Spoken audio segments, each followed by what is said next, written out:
Huh? Careful with that. They can hear it. You killed me! Oh, yes, you did. Kasia and Eugene's film reviews for Reprobates. Hello, Reprobates. This week, we are going to talk about The Shape of Water by... The Shape of Water. I like we just cut that intro music. Yeah, like, sorry, but it's just like too loud. The Shape of Water. We have to show you, this is the Screen Actor Guild screener that they've given that we're only supposed to watch once and then destroy. We were supposed to destroy it like 10 days ago, but we didn't because we wanted to wait.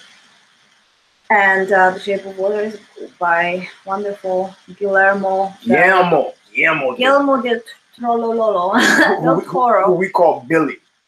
So it's Bill in Spanish. Yeah, Guillermo is William. So we call him Billy.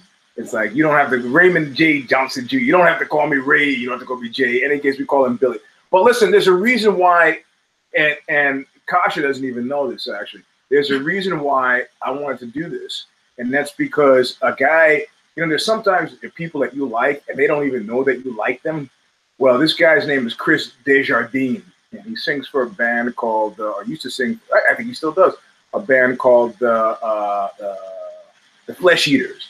I almost said Flesh Tones, which would have been a drag, a completely different band. So the Flesh Eaters, and they were an okay band, from the hardcore days, but he really distinguished himself by, in 1982 or 83, playing a show with the Misfits. And then he distinguished himself even further. I think they did a couple of shows together by taking all of these Jersey former wrestler football players who decided to do punk rock, the guys in the Misfits, spending all day taking them to gay bars. All right. So Chris Desjardins went on Facebook, and he and I are Facebook friends, and he started talking shit about this movie. So I was like, fuck, we gotta really talk about this movie. So that's why. About The Shape of Water? He talked shit about The Shape of Water. Shit like what shit? He said that everybody's raving about this movie. I finally saw this movie. It's cliche. It's formulaic. If I want to see a movie like this, I'll see Creature from the Black Lagoon. Big deal. Outside of the woman masturbating in the tub every morning, I got nothing out. And he thought the portrayal of the gay character was bullshit. He said they always show these emasculated gay characters. Oh, sorry. I forgot to turn off the rest of the music. We can't have that going on. That was Public Enemy. If it goes on more than 30 seconds, we got to pay. Anyway, so I felt we needed to respond, not so much to Chris Desjardins, but if you like something, you should say it. So maybe let's talk about a little bit about the plot of the movie, because this is how we usually start. So the thing is happening in Baltimore in early 60s. Mm-hmm. Like it's kind of like during the Cold War.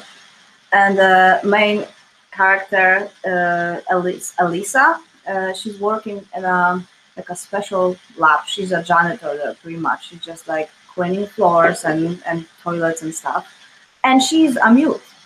And she is also an orphan. They found her at the banks of a river, pretty much, when she was a very little child. And she couldn't speak since then. And she has like 3 or 4, like a very significant special scars here that are there. And also her friend Zelda is working in the same lab with her, and pretty much Zelda is her interpreter. She's just like explaining everybody. Also there's Gilles, who's pretty much a narrator of the whole story, and Gilles is Alyssa's best friend, who's also gay and an artist. The emasculated gay man. I don't know. I think the character was pretty good. He's got a bunch of cats, and my favorite part was that each time when they were sitting in his apartment, there was cats meowing, and I was always like, because we have cats too. So I was thinking it was our cat, so I just had to stop the movie several times. Like, what do you want? So yeah, and there's also I have a little cheat sheet here because I just don't remember. The Colonel Richard Strickland, who was an asshole in the movie. And there was also Robert Hofstetler, also known as Dmitry Mosenkov or something like that, and he was a scientist who wanted to save the creature, unlike Mr. Strickland, who wanted to vivisect it. I believe Strickland was played by the fabulous Michael Shannon, who some of you may know. I think he did Boardwalk Empire and yeah, well, I know Michael Shannon for sure, so I don't have to look. But he was in Boardwalk Empire, and then he was also in The Iceman, which is about Richard Kuklinski, one of my favorite contract killers.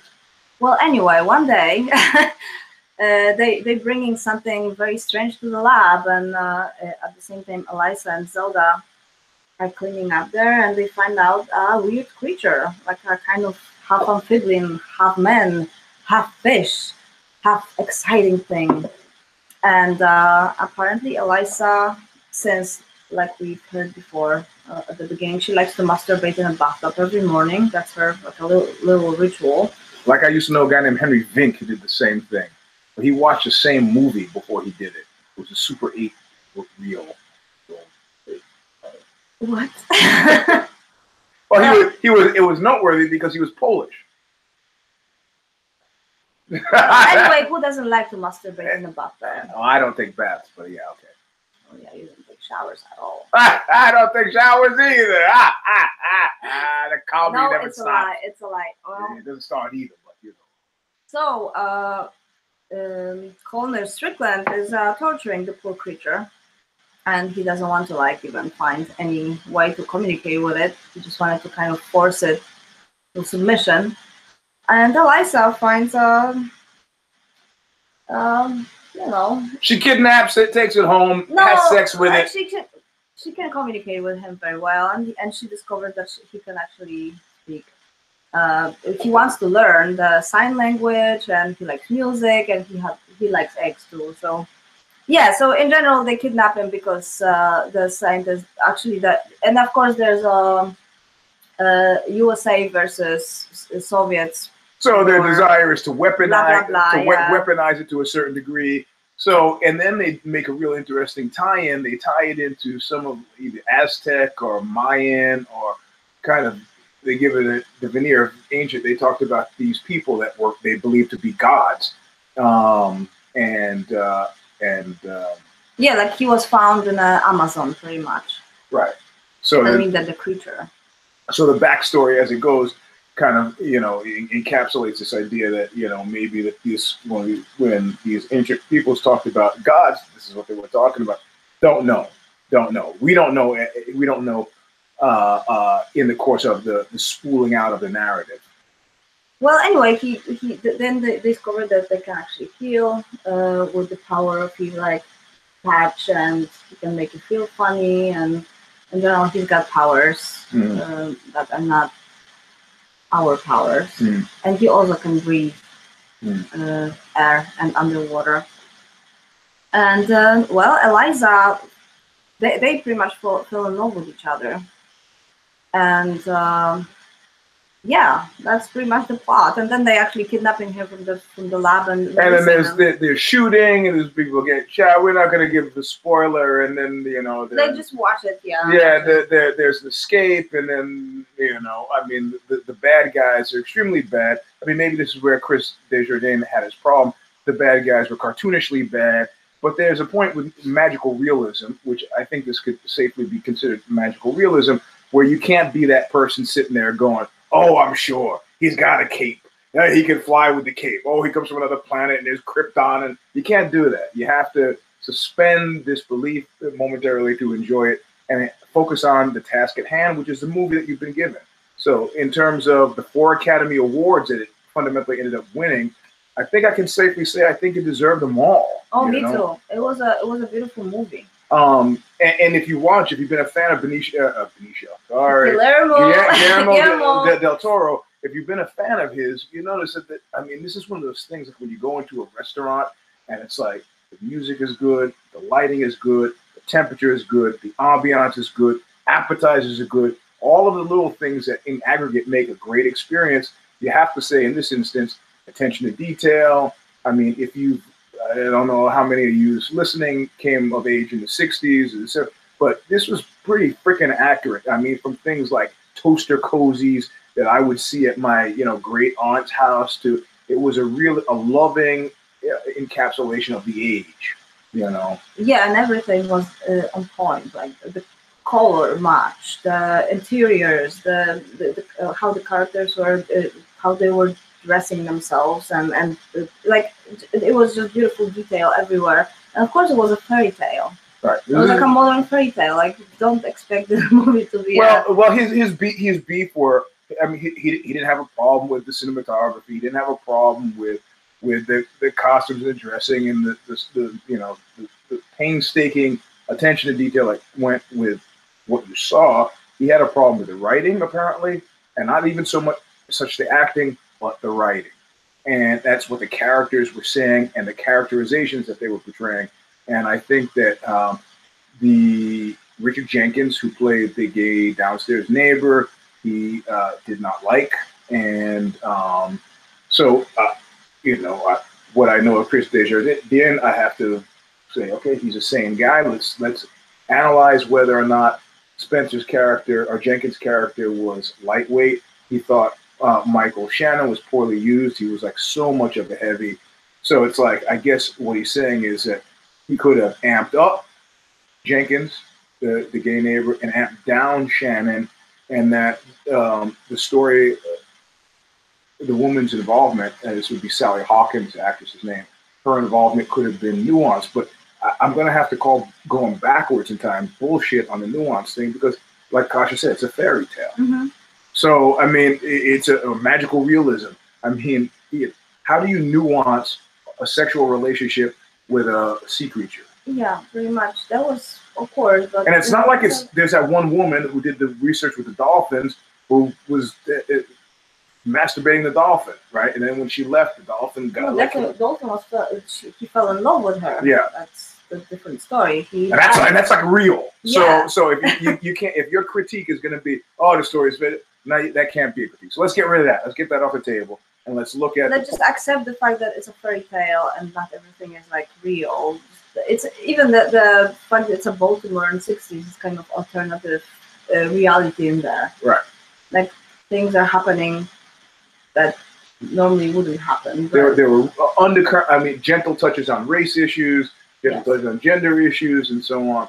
But specifically, what he found objectionable was Jenkins and Shannon. So looking at Jenkins and Shannon, were these enough to ruin the movie for you? Of course not. I mean, does Chris Desjardins, does his critique have any weight then? I don't know. I think he was just expecting a different movie. He just didn't like the fact that this, you can't compare it to The Creature of Black Lagoon because these are different movies. Well, The Creature of Lagoon is terrifying and the rapist. Pretty much, he's kidnapping and then he rapes and then he uses violence and I don't remember it because I've seen it a long time ago. Kind of like Harvey Firestein, Weinstein. I wouldn't, and like the production value of The Shape of Waters, it's just absolutely wonderful. Okay, but that's window dressing. He's talking very specifically about the lines that were written for Shannon and for Jenkins and how those characters were developed. He's calling bullshit on the baddie being so bad and the gay. This is a fairy tale. In fairy tales, everything is black and white. There's no grays in fairy tales. It's very rare when it is. Yeah, bad people and good people. Even though the creature at some point eats Pandora, which was Gilles' cat, but it's just because he was hungry and he was at his home and Gilles fell asleep. He ate the cat. Right. Gilles forgave him, and then you can see the creature. I'm trying to think if that's true. That bad actors in fairy tales have no nuance. I get the wolf in Little Red Riding Hood, no nuance. Right. He sets out from the beginning to eat Little Red Riding Hood. Like sometimes, I think it's very rare when you actually can see some kind of you don't know why Strickland was an asshole. You don't know that. Well, he had his boss who was demanding that he do this thing. There was some weird, there was some weird thing about masculinity at unspooling, right? Now, are you the type? Well, they were military guys, so right? That's part of the problem, probably. Okay, so he's like, are you are you the guy? Can you go in there and get this done? So like he was a super dog. He wanted to prove himself that he can do whatever Hoyt is gonna tell him to do. Like you can like rely on me no matter what's gonna happen. And I hate you. I want to kill you really, but I will do it anyway because I'm a man. Like remember that scene where he actually didn't wash his hand after he was. I love that. I love that scene where he goes, only a neurotic washes their hands twice. He said, in other words, you wash your hands before you handle your penis, in which case your hands are clean and your penis is clean, and you leave the bathroom, or you wash them after, in which case you touch your penis with a dirty hand. And he said, only a neurotic. Well, I happen to be one of those neurotics. I don't mind. I wash my hands before I urinate if I'm in a public bathroom, and I do it after. So I am a neurotic. I appreciate it. I appreciate. I appreciate that he pegged me as a neurotic. I kind of like that. No, he said the man who lacks character. Actually. Yeah, that's right. He lacks character. Right. So okay. So when I look at this, there's a theme that's emerging. Right. Okay. He's got this masculinity thing, the man thing, in which case he is. It's a search of the absent father. Right. Mm-hmm. That his boss is the father replacement that he's trying to appease and appeal to. I mean, he doesn't seem to have any agency of his own. And of course, 3/4 of the way through the movie, they identify the sea creature as a god corollary. Like he can bring people back from the dead. He can heal. He's got magical powers. He can breathe in the water, air. Who knows? And in the end, Strickland says, "Oh my God, you are a god. You are a god." Yep. However, before he's getting. However, I call bullshit on, except maybe this ties it into a New Testament God. If you have these many powers, how are you chained up in a fucking tank? No, but probably by God, he just meant, well, you are super in many ways, Right. I understand why other people were actually worshiping you. Yeah, all right. That makes sense. Ancient people. Not the God who create the world, but the God in general. Like, well, if you can defeat the powers of death, that's pretty significant. Mm-hmm. It doesn't mean that you can't break out of a tank, but I guess, I mean, when you see that, I guess if the creature were walking through a military facility, people would have stopped it. So, whether or not he was in the tank or not, him being enslaved to the tank in the facility was strange. I mean, it's kind of a variation on The Man Who Fell to Earth, right? Yes. I was actually thinking about it when I was watching it. Nicholas Rogue's great movie with David Bowie, and a very similar thing happens. But society makes him sick. In this case, the creature is not made sick. And it's not quite clear what he knows about humans. He's getting sick at the end, but it's because he's not in his own environment, right? So he's getting sick because he's outside, not in the water. Well, I think they fill the bathroom with water. Yeah, but he started like shedding his scales and respiratory problems. Right. He was too long out of the water. Yes. But in any case, so if he was maybe, any character that suffers in the movie opens themselves up to the possibility that you'll make a connection between them and Christ. Yeah. Right. So there's a religious element because they say, well, people thought he was a god. This guy is looking for the absent father. So I'm not quite sure what to make of it, but I think there's enough intellectual grist there to try to figure that out, to make it a worthwhile journey, and to get hung up on the characterizations of the baddie being too bad or the gay guy being. I thought Richard Jenkins did a respectable job. I didn't think that. I didn't feel like he was dishonest to the reality of a gay man back in the 50s. Me neither. I think it was actually pretty accurate because I knew a bunch of gay men like about that age, and they were actually very similar. Well, I know they weren't like gay men now. They were just like they have to be in a closet all the time. Uh-huh. Well, this is in the milieu would have been the 50s. Yes, like it was 60s. 1960s, about 1962, I guess. I did I know somebody was born in 1962. Probably not gonna tell you who. One of us. So I think there was enough grist for the mill, and if you follow Del Toro's career, from Pan's Labyrinth to Chronos. I think these are the only other two movies of his that I've seen. Have you seen any others? I'm pretty sure that I did. I have to check what I. Well, in my mind, he does certain things really well.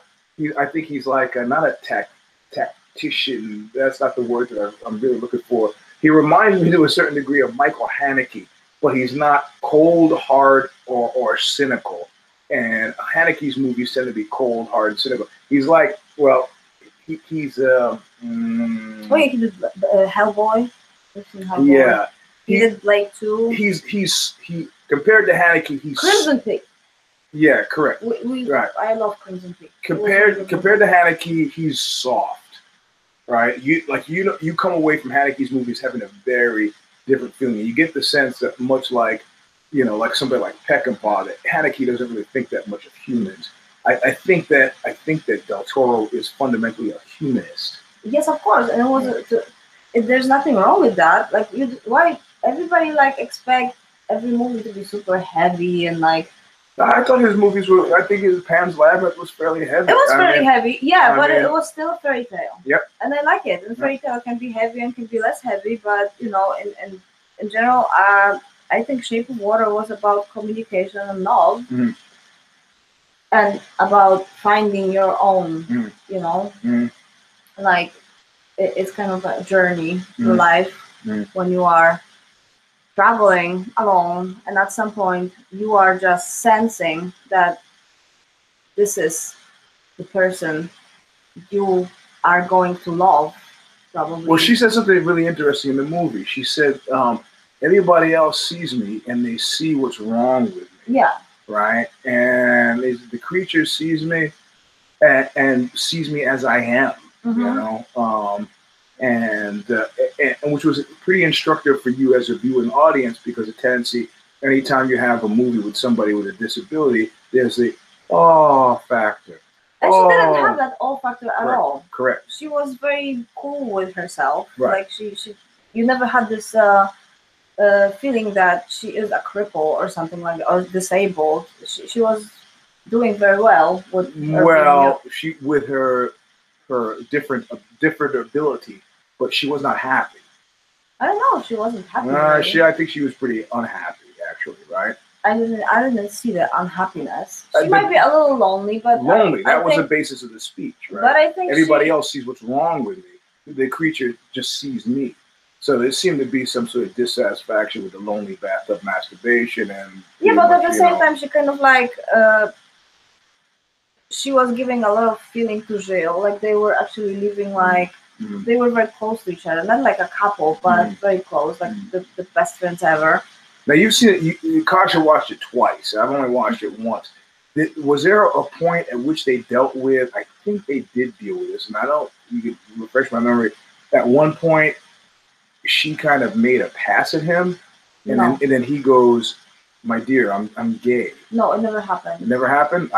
He made a pass at the guy at the pie bar. Yes, I remember that. And the guy threatened there was never a pass made. No. Yeah, okay.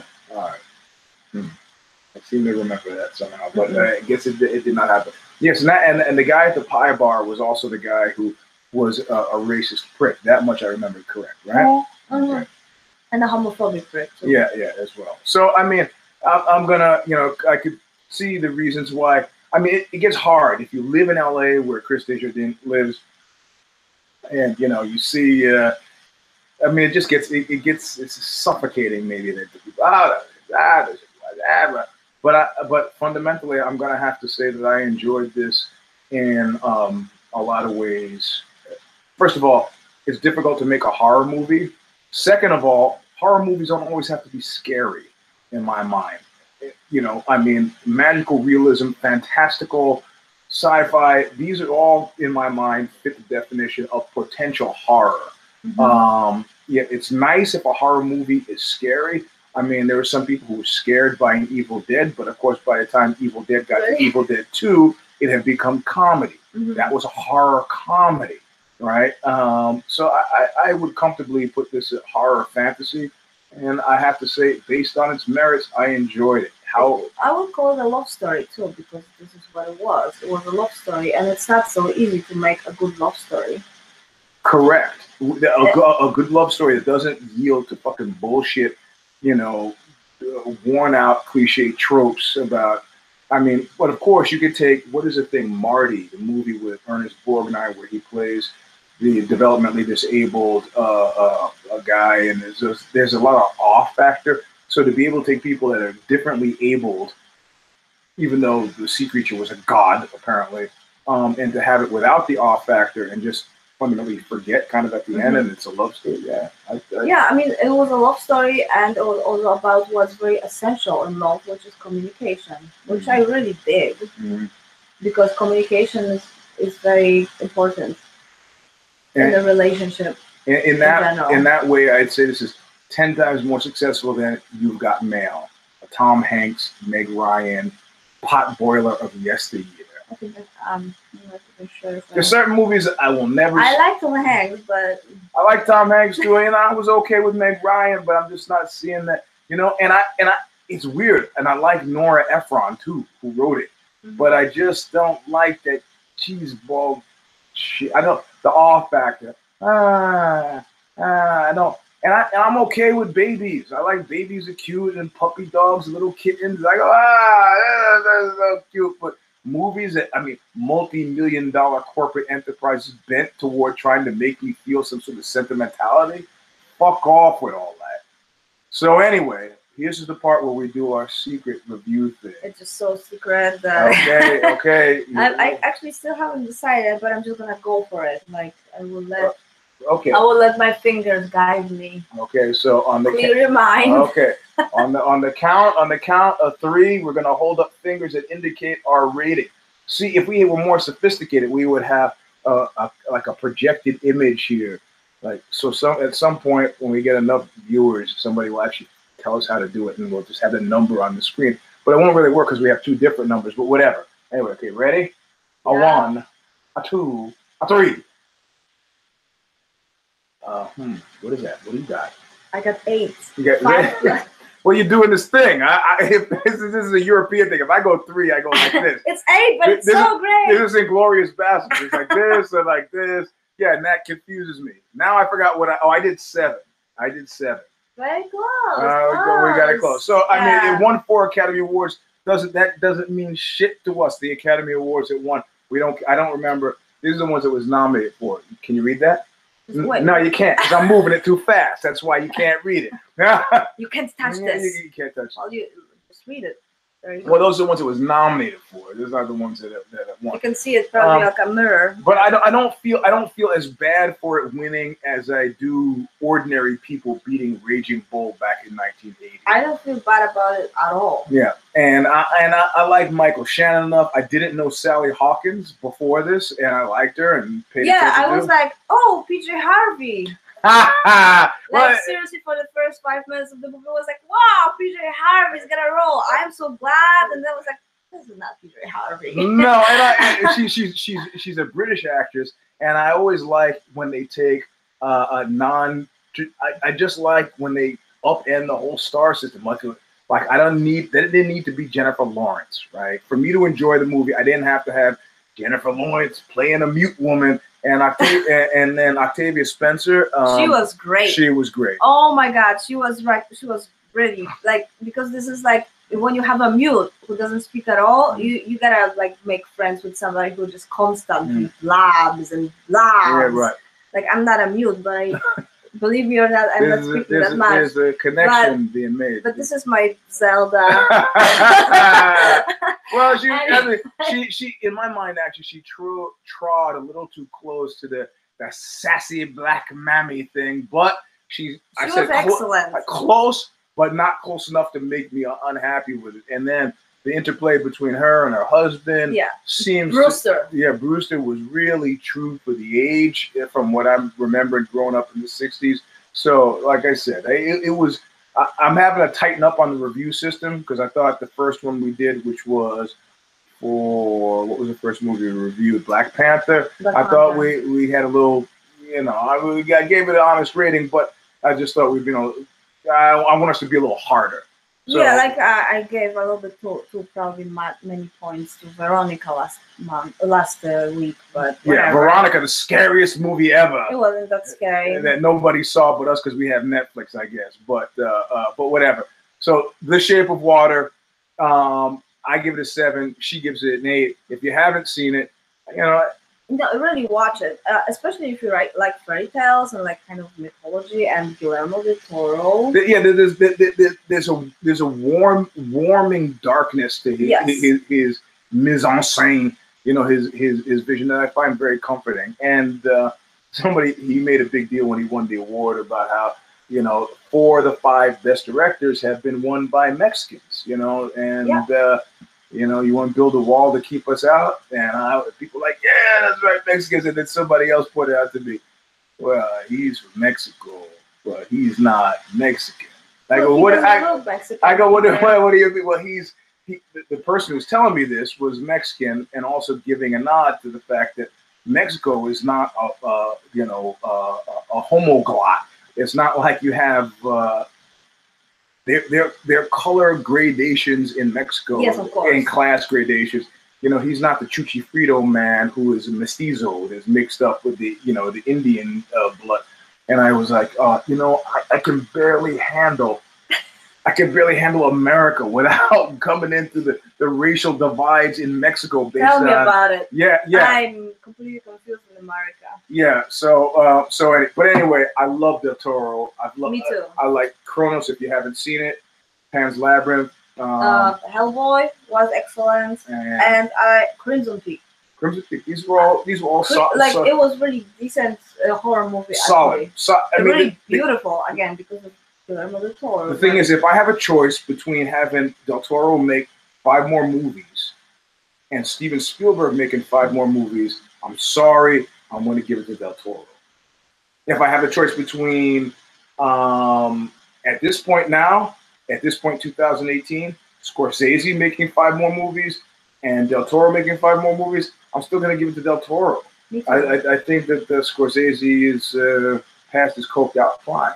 So, however, if I'm going to give it to Michael Haneke, Del Toro, well, Michael Haneke's worldview hews much more closely to my personal worldview. So I would probably give the 5 movies to Haneke. But, whatever. I just like fairy tales, and I will always watch a Guillermo's movie. I would watch him over Sam Raimi at this point. Because Sam Raimi, the last time he hit big was with Spider-Man, I think. Yeah. So Del Toro until you know what I would like? This is what I would like. I would like to see Del Toro direct the Hellraiser remake. That would be great. Oh my God. Because you don't know. Please do it. The thing that made Hellraiser great was a story that set the bed for the appearance of the Cenobites. And I think he does that really well. Like if you watch porn at all, I don't know if you remember the porn director Jules Jordan. It wasn't so much the fucking that he did well, but he did the tease right up that's why he became a multi-millionaire. The tease up to the fucking, it was like, nobody had done this before. It's just couches and fucking. Mm-hmm. And so I'm going to have to say that that Del Toro doing Hellraiser. Oh, please do it, Del Toro, please. I wish we had a big enough viewership to actually begin militating for that. Because tweet it out. Just suggest it. Please. Well, I think they're already making whatever the Hellraiser remake, but I don't think it's done with a Del Toro. So he should actually. That would have been fantastic. Anyway. Yeah. Is that it? I think that's it, right? I think so. I thank the 11 of you who stuck with it. Yeah. Tell us what you think. We like to have discussions with you. And down below in the comments, if you yes. And there's where you can also click on the thumbs up. Yeah. And tell us what you think and suggest our movies to us. Whatever you want us to review, we will at some point. Yeah. So we've got to decide. After Veronica, we watched Veronica. It was the scariest movie ever. We probably should have saved that for Halloween, but not enough people saw it, and we didn't really like it enough to justify having spent the whole show on it. So what we're gonna do is we're gonna do kind of a mainstream pick and a kind of art house pick going ahead in the future. Yeah, so we're gonna do kind of like mainstream, and kind of not mainstream, Yeah. We're gonna do that. Yeah. So we're done Yeah. this week. If you want to We don't have a Twitter page for this yet, but we have the Eugene S. Robinson Show Stomper. It's on that channel on YouTube, so you can subscribe, and they'll let you know when we're going to do a next one automatically. I guess I'd be the last to know. It automatically does it, and that's all. Yeah, thank you guys. All right. Nah, later. Bye. Bye. All right. Is that it?